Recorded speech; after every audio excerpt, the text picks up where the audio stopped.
Next question, we'll start with Mr. Forrest. Federal accounting mechanisms appear to be malleable according to the needs of the moment. Currently, the Obama administration seeks to obscure the true cost of Fannie Mae and Freddie Mac mortgage houses by categorizing them as private entities, thereby keeping the price of their bailouts off the books. How would you address this fluctuating accounting rules which keep the cost of government hidden?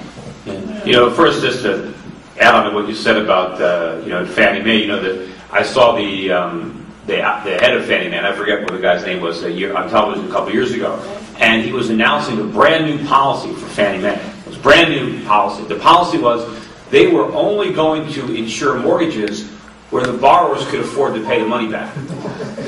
And the anchor was like, well, what do you mean? I mean, that's not, you didn't have that policy before? And it's like, talk about closing the barn door after the horse had left. But this is what they said. I'm not making this stuff up. They had adjustable rate mortgages. And they said it was Freddie's policy. They had their guidelines that said, okay, we're only going to insure a mortgage if it's no more than 35% or whatever it was of your income. And that was the cap. But if you took out an ARM, they only looked at the teaser rate. Right? They didn't look at the level that it could adjust to when the teaser expired. So even if the adjustment rate proved to be more than 100% of what you earned, they would still approve it. And what they said is, well, going forward, we're actually going to make sure that you can afford the higher rate that it sets to, not just the introductory rate. And Anchor's like, well, why didn't you do that? Why did you do that all along? I mean, this seems basic, right? And they said, well, people were making a lot of money in the real estate market, and so we didn't want to, tell people that they couldn't buy a house. We wanted to give them the opportunity to profit. So in other words, Fannie and Freddie were subsidizing speculating. They saw speculating, and they didn't want to do anything to stop it. I mean, that was with government guarantees. Look, the problem with government accounting, when you see these politicians criticizing Wall Street or any private sector company for fraud or accounting, the biggest fraud in accounting is the federal government. Their budget is a complete and total lie. The national debt, which they report, which is about $12.5 trillion, that's just the tip of the iceberg, right? The debt on Freddie and Fannie that the question talks about, that debt is off the books. But the federal government has already stated that it stands behind all that debt, $6 trillion.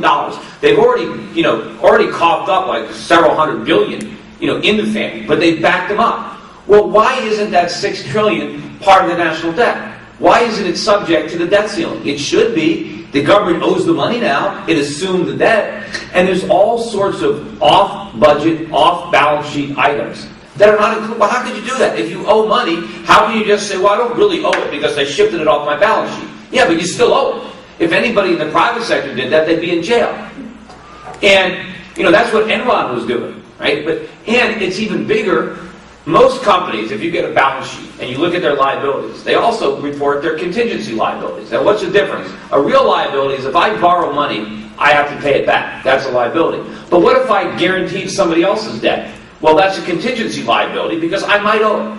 And what you're required to do is assess a value based on a statistical probability. How much exposure do you have on that contingency liability, right? Well, the federal government doesn't report one nickel in contingency liabilities, despite the fact that it has $10 trillion in Social Security, $30 trillion in Medicare. I'm not sure what it is in student loans that they've guaranteed or other guarantees. And of course, every time they have something for emergencies, off the budget, if they have to spend money on, if you're as a household and, you have an emergency, you can't put the expense off budget, it's on your budget. They just say, well, we're not going to count it because it was emergency. Well, you still spent it.